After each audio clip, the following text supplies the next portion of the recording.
Parce que ça, c'est un des trucs que je préfère en été, c'est prendre des bons bains frais dans des sources, quelque part paumé dans la forêt. Donc, merci la vie pour ce cadeau qu'elle nous fait toujours, hein, parce que la nature, pour moi, c'est un des plus beaux trucs possibles. En plus, on se décharge l'électricité statique dans les bassins. Donc, vraiment, c'est tout bonus. N'oubliez jamais de profiter de vous baigner un peu, ça fait du bien. Wesh la mif, j'espère que vous allez bien. Moi, aujourd'hui, ça va vraiment top.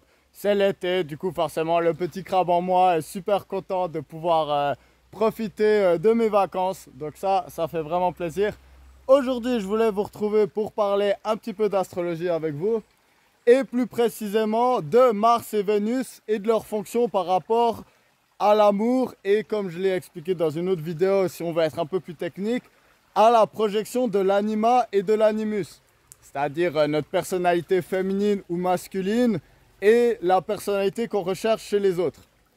Donc je vous parle un peu les différenciations entre la Lune et Vénus pour le côté féminin et le Soleil et Mars pour le côté masculin et comment vous pouvez lire un thème astral pour justement vous faire un peu une petite idée de ce qui vous attire vous, de ce que vous auriez besoin en fait chez un partenaire ou par exemple si vous avez un crush un peu secret sur quelqu'un, est-ce que vous avez un bon angle pour pouvoir justement intéresser cette personne ou si au contraire vous avez des traits qui font que ça va pas trop matcher.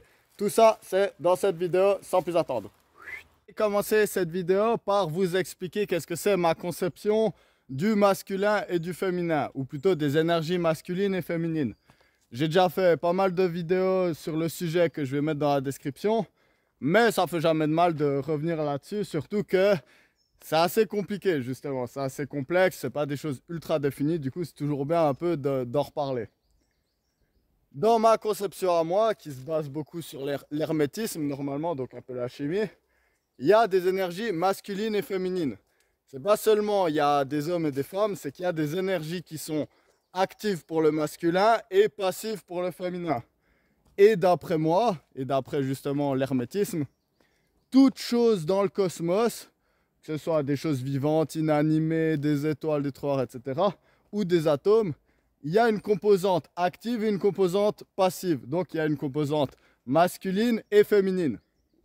Donc ça, c'est y compris pour les personnes. Donc voilà, pour moi, on est toujours un mélange. On n'est jamais 100% masculin ou 100% féminin. Mais évidemment, je pense que c'est assez visible.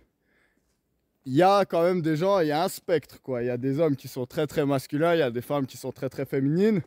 Les femmes en général sont plus féminines que les hommes sont en général plus masculins que les femmes.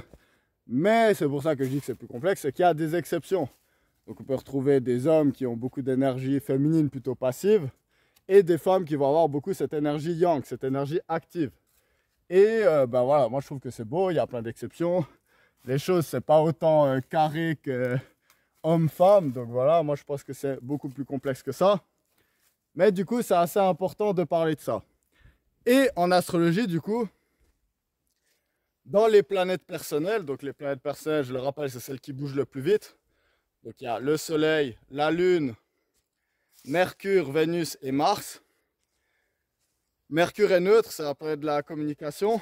Mais après, entre les 4 autres planètes qui restent, on a les deux luminaires, le Soleil et la Lune, qui vont représenter justement cette polarité masculine et féminine, mais plutôt pour la personne elle-même. Donc par exemple pour le Soleil, ça va être ce côté masculin, ça va être l'ambition, la carrière professionnelle, qu'est-ce qui nous motive vraiment en fait, quelle est notre fonction sociale, comment on agit avec les personnes en dehors quand on doit rencontrer des personnes dans la société. Tandis que la Lune, ça va être le côté féminin, le côté plus passif justement. Ça va être comment on est avec sa famille et ses amis, vraiment proches, comment on est chez soi, de qu'est-ce qui nous met à l'aise en fait. Le côté féminin a besoin d'être rassuré. Donc ça va être justement comment on décore son appartement, etc. Toutes ces choses. Mais ça va aussi être justement quelles sont les choses qui nous, comme j'ai dit, qui nous rassurent, qui nous apportent du confort, qu'on a envie de se réfugier dans ces choses. Ça peut être nos passions, ce genre de choses. Et donc ça va être très personnel, la Lune et le Soleil. Et Mars et Vénus, si on peut dire, ça va être les généraux de ces deux luminaires. Donc Mars pour le Soleil, le côté masculin, et Vénus pour le côté féminin. Et là, en fait, on pourrait dire que c'est Mars et Vénus, ils servent à attirer ce que le Soleil et la Lune y désirent, en fait. Donc ça peut être mon Soleil, ça va être mon ambition, mon objectif dans ma vie. Et Mars, ça va être l'outil que je vais avoir à disposition, justement.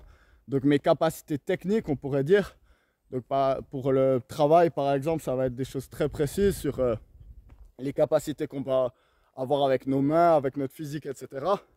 Tandis que Vénus, ça va être la même chose pour la Lune, mais sur le côté féminin. Donc ça va être notre beauté, comment on charme les gens pour obtenir ce qu'on veut, comment on dépense l'argent qu'on a gagné, justement, pour mettre après, pour avoir des choses qui mettent à l'aise la Lune. Et du coup, ces deux énergies, elles peuvent être contradictoires. Donc c'est ça qui est intéressant justement en astrologie, c'est que on peut avoir un Soleil en Cancer qui veut fonder une famille, être proche avec les gens, avoir des relations très fusionnelles émotionnelles, prendre soin des enfants, etc. Mais on peut avoir un Mars en Bélier qui fait qu'on a un gros fonceur, que my way is the only way, etc. Et du coup, le but d'une vie, c'est un peu d'apprendre à équilibrer ces côtés-là. Et maintenant, rentrer dans le vif du sujet, dans le domaine amoureux. Le Soleil et la Lune, ils vont représenter le père et la mère, donc de manière archétypale. De nouveau, je l'ai dit, il y a plein d'exceptions, donc voilà, je le rappelle, un homme peut avoir le côté maternel, etc. Peut avoir une lune forte dans son thème astral, qui va faire qu'il va avoir ce côté très prononcé. Mais pour faire simple, dans la suite des exemples, je vais donner des exemples stéréotypés d'un homme plus masculin et d'une femme plus féminine. Du coup, le Soleil, ça va être le côté paternel, donc la figure du père. La Lune, ça va être la mère. Et Mars et Vénus, ça va être plutôt l'amant pour Mars, donc le côté passionnel, le côté un peu séducteur qui va justement... qui se montre directement vers quelqu'un qui lui dit écoute, moi j'ai une envie passionnelle avec toi, je te le fais comprendre directement, c'est actif, je vais chercher. Et Vénus, ça va être l'amante, du coup ça va être le côté plus je me fais beau, je me montre disponible, je vais pas, mais je crée un peu une sorte d'attirance autour de moi qui fait que je montre que je suis ouverte à ce que tu viennes. Et ça va être le côté romantique, le côté créer une histoire d'amour, etc. Donc il y a cette polarité père-mère avec le Soleil et la Lune. Et il y a la polarité amant-amante avec Mars et Vénus. Et du coup, c'est là où ça devient intéressant. Si vous êtes quelqu'un qui vous identifiez plutôt comme une énergie masculine, ça voudra sûrement dire que votre côté Soleil et Mars, vous êtes assez à l'aise dedans. Ou en tout cas plus que le côté féminin avec la Lune et Vénus. Et du coup, ça veut dire que vous incarnerez un animus. Donc cette polarité masculine, l'animus, c'est un concept de Carl Jung. Vous allez incarner cet animus d'après votre Soleil et Mars. Et vous allez chercher, justement chez votre partenaire, un anima qui est composé de sa Lune et de Vénus. Et du coup, dans les relations sentimentales, dans un thème astral, si vous êtes un homme et que vous êtes intéressé par une femme, vous serez sûrement intéressé par son Vénus. C'est son Vénus qui va justement vous charmer par rapport à cette femme. Et ensuite, ce qui va vous décider ou non si vous voulez fonder une relation plus profonde avec elle, voire que ce soit la mère de vos enfants ou votre femme, parce que la Lune et puis le Soleil, c'est aussi le mari et la femme, c'est justement la Lune. Donc ça, c'est les deux côtés qui vont vraiment vous attirer chez votre partenaire. Et après, en seconde partie aussi, le Soleil et Mars, évidemment, parce que on a aussi une partie féminine, même les hommes très masculins vont avoir une partie féminine, et c'est toujours bien que ça matche avec la partie masculine de l'autre. Et du coup, vous l'aurez compris, je vous fais quand même l'autre exemple. Si vous êtes une femme, ce qui va vous intéresser chez un homme, sa fougue, sa passion, ce côté-là masculin qui va vous attirer, ça va être justement son Mars. C'est le Mars, la première chose que vous voyez. Tandis que justement, son Soleil, ça va être plus, est-ce que vous le voyez être quelqu'un justement qui a des valeurs qui vous correspondraient pour fonder une famille et que ce soit votre mari ou le père de vos enfants ou un partenaire stable sur le long terme justement. Du coup, tout ça, ça a donné des situations assez intéressantes. C'est là où l'astrologie, c'est plus complexe que juste regarder dans un horoscope quel signe est compatible avec mon signe solaire, parce que souvent c'est beaucoup plus compliqué. Vous pourrez avoir des exemples. Par exemple, j'ai une pote, elle est Sagittaire Lune en Lion. Et elle a Mars en Poisson. Donc Sagittaire, Lune en Lion, vous vous imaginez bien, elle est super fofolle, elle est très expressive, elle adore les trucs de l'extrême, le sport, elle adore aller parler aux gens quand elle a envie de le faire, ça elle n'hésite pas. Mais son Mars en Poisson, il fait qu'elle est attirée par les garçons vraiment très doux en fait, qui ont ce côté un peu spirituel, ce côté communautaire, l'agressivité chez les gars ça la repousse alors qu'elle elle est assez directe et tout. Et je trouve qu'elle c'est un très bon exemple de ça justement.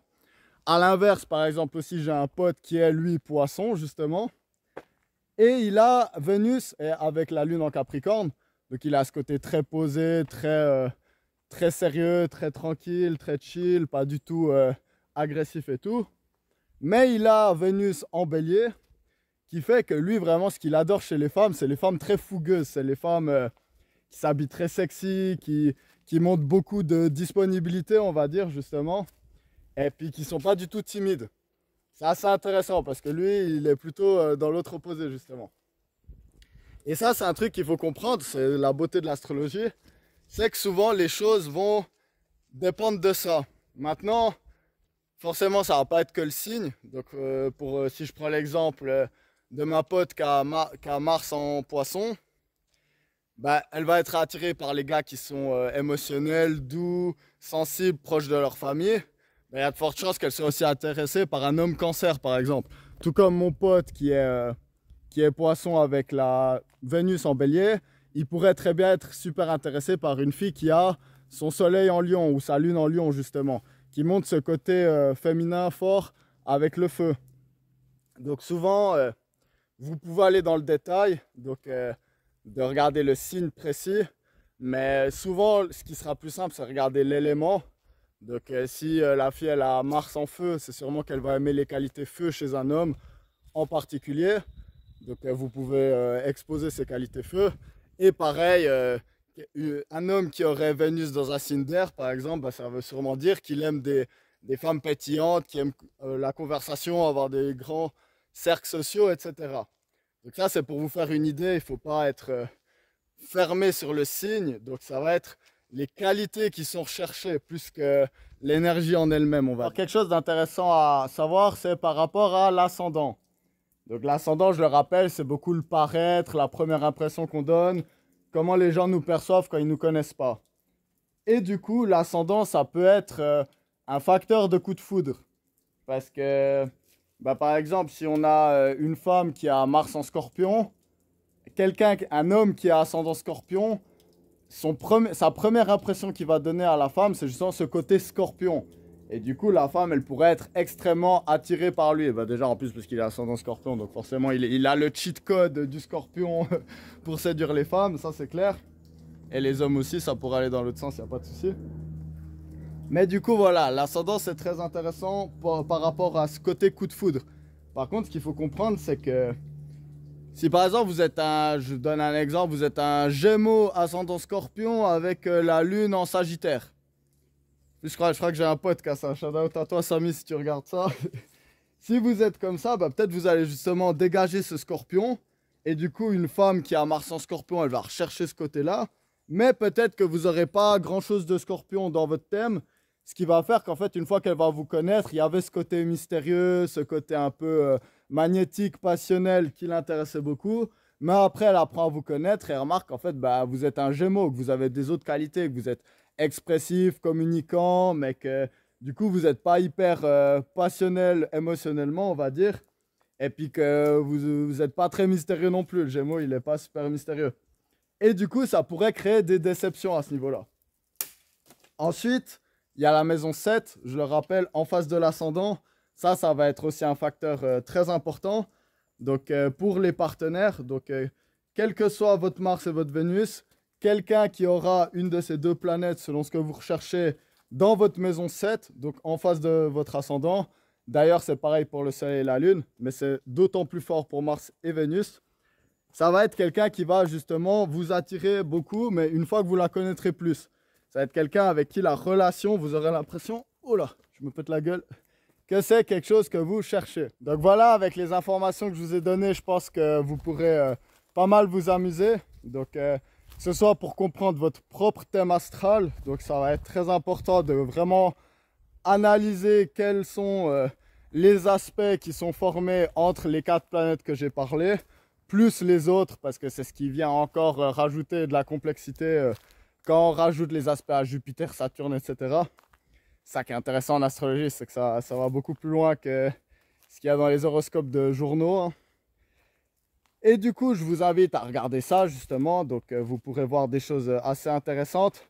Si je devais donner un exemple personnel, par exemple, c'est que moi, j'en ai 3 qui sont conjoints, donc la Lune, Vénus et Mars. Donc moi, je trouve que c'est très intéressant dans mon thème à moi, dans comment je le vis, parce que je sens justement que ces énergies actives et puis passives, je peux faire un peu une danse entre elles. Justement, en même temps, des fois, être très entreprenant, aller parler à une personne qui m'intéresse beaucoup. Et des autres moments, plus jouer sur le côté féminin. Et puis me dire, ah ouais, je vois qu'elle me regarde, elle, je vais voir si elle vient me parler. Et puis quand elle vient, c'est moi qui y vais. Après, je repars et après, je reviens. Et après, elle fait un peu la même chose. Bref. Moi, je suis assez fluide, justement, à ce niveau-là. Mais il y a des gens, bah, ça va être très différent. Justement. Ils vont être soit très passifs, soit très actifs. Ils vont avoir leur truc à eux. Donc ça, c'est à vous de découvrir votre thème astral. Le thème astral des personnes qui vous intéressent, justement, pour comprendre un peu ce que vous recherchez dans les relations amoureuses. Je trouve que c'est ça qui est beau, en fait, c'est qu'il n'y a pas qu'un type de relation qui est possible. Donc, il y a plus ou moins autant de relations possibles qu'il y a d'individus sur Terre et puis de couples qu'on peut former. Donc, je trouve ça très intéressant. En tout cas, je vous souhaite de bien profiter de cet été ou de la saison dans laquelle vous regarderez cette vidéo si vous la regardez plus tard. Je vais vous faire un peu des vidéos dans le genre prochainement. Je pense cet été, ça peut être sympa justement. Comment j'ai les thèmes astro, des petits tips, peut-être des vidéos où je dis plein de trucs, un peu des infos rien à voir. Comme ça, dites-moi si ça vous intéresserait en commentaire. Peut-être des 10 minutes de feu sur l'astrologie où je dis n'importe quoi, des petits trucs qui me viennent en tête, que j'ai appris avec les années. En tout cas, je vous souhaite à tous d'avoir une vie rempli d'aventures et de bonheur parce que c'est important, et d'enseignement parce que le bonheur on peut pas toujours l'avoir mais on peut toujours apprendre dans la vie.